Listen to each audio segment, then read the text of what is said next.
Well, Melbourne has bounced back this week, well over 1,000 auctions, and nationally we're looking at over 2,000 auctions this coming week. Kevin Brogan from CoreLogic joins me with all the details in just one moment. Outsourcing will dramatically improve your productivity and profitability. Sure Agents have created a staffing solution to provide great staff who can perform duties in property management, sales, marketing and administration, and at a fraction of the cost, giving you and the team more time to spend on the dollar productive tasks. With rising costs and slowing revenue, the focus must be on value for money. Check it out, sureagents.com. Welcome back. Kevin Brogan from CoreLogic joins me once again. A big week coming up, Kevin. We're over 2,000 auctions nationally this week. Yeah, that's right. And as you mentioned in the introduction, Melbourne is the driving force after a quiet week last week with a long weekend. We've certainly seen a resurgence in the auction numbers scheduled for this week. Okay, well, we'll bring those numbers up for you in just a moment. Before we do, let's have a look at the final weighted average clearance around the nation, coming in just a touch under 70%. Walk me through the capital cities, Kevin. Yeah, so Sydney's clearance rate, very strong at 75.2%. As we often see, it did scale back a little from the preliminary rate, but nonetheless has ended up in a fairly solid position.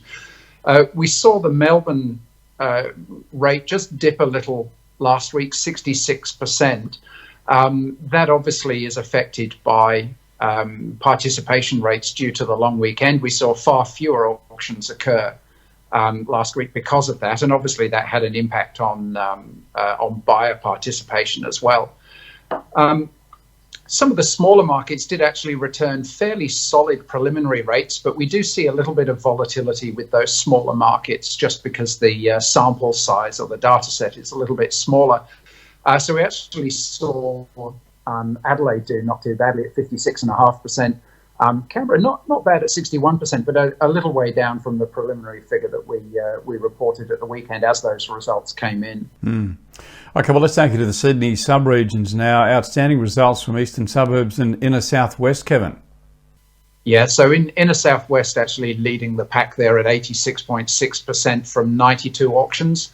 Ryde coming in second at 85.4%. Again, we've seen Ryde a little bit volatile recently, but this week a very strong result. And eastern suburbs really not that far behind, and that was the second busiest of the regions with 110 auctions and a clearance rate of just a shade under 85%. Okay, to Melbourne now. The results there, a lot in the 70s, nothing in 80%, Kevin? No, that's right, but the Outer East got pretty close at the top of the pack there at 78.8%. Again, as we've said, it was a relatively quiet weekend because of the long weekend, only 38 auctions in that sub-region.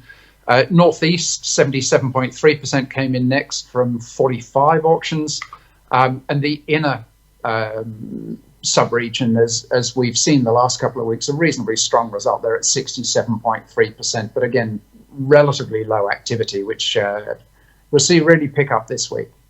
Well, let's have a look at what the auction numbers are like. And I said at the opening that Melbourne over 1,000 auctions, in fact 1,144.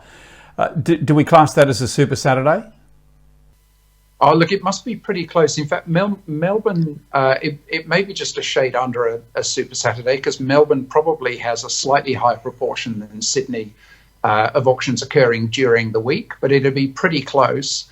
And it does follow a pattern that we see quite typically where when there is a holiday weekend, the weekend immediately before, you see quite a lot of activity because people thinking of that time of year maybe just bring it forwards by a week or postpone it by a week. So it's not unusual to see a really big take-up now, but we do see the market a little interrupted because we're now sort of entering a period where some states have public holidays, and then of course we've got Easter and Anzac Day, which does interrupt the rhythm of the market from now until the end of April. Yeah, so just quickly look at those numbers, then I want to pick up on another subject with you, Kevin, before I let you go. But Sydney, 753 auctions, 1,144 in Melbourne, 99 out of Brisbane, 93 Adelaide, 26 Perth, 58 Canberra, and 11 in Tasmania. I've got to say that's That's a good number for Tassie, actually, 11. It is. Look, we obviously see Tasmania as a much smaller market for auctions. 11 is as high as we've seen it for a little while. And of course, the Tasmanian market has actually been performing really quite strongly. You know, all that time through 2018, where the eastern seaboard capital cities were experiencing soft market conditions, Hobart and Tasmania were actually going quite strongly. It'd be really interesting to see how many of those actually pick up a result, because auctions is not a sort of popular mechanism of sale. Most of the activity is private treaty in Tasmania. Yeah, we'll watch that. We'll bring you the final results, or sorry, not the final results, but the first lot of results, prelims on Monday. Kevin, without notice, I just wanted to quickly talk to you about something that's just occurred to me, and you and I were talking about coronavirus prior to coming on air here. But I just wonder with remote facilities now, whether we're going to see a surge in online auctions, people bidding remotely, because there are a number of platforms now that are operating quite successfully around the world. It could be a trend that we start to see replacing both on-site and in-room auctions a little bit. Oh, look, absolutely. I mean, we've called out the possibility that online transactions is a sort of risk mitigant for the market, particularly perhaps with overseas purchases.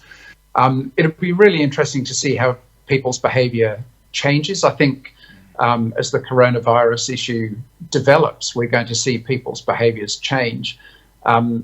You know, it could be if you've been looking at a property that's on the market for the last month and you've got your heart set on it, you may simply, wash your hands, use hand sanitizer and step a little bit further away from the other bidders. And that may be the change that we see in the short term.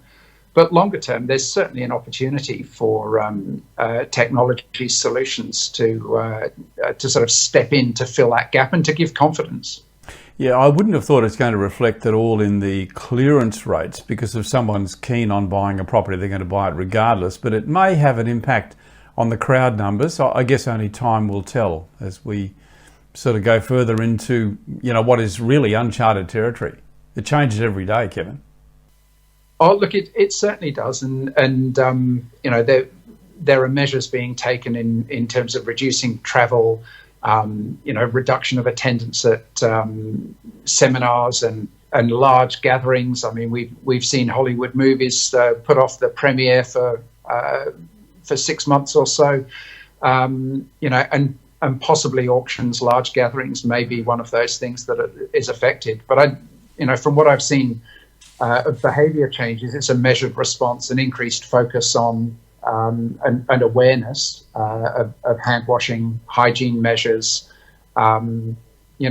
people not shaking hands. I don't know whether you've done an L bump as a greeting. Actually, I tried to the other day. It was quite awkward because the person I was doing an elbow bump with didn't quite know what I was doing. So I guess it's going to take a bit of education all around. But it really is going to be interesting to watch what happens. Good to get your take on that, Kevin. Just before we leave, once again, we'll just bring up those final clearance rates, the weighted averages around the country. Sydney, 75.2%.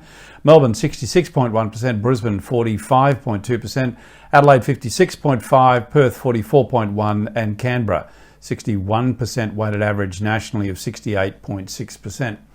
Kevin, thanks for your insight today. Have a wonderful weekend, my friend, and look forward to talking to you on Monday. Looking forward to it. Speak to you then.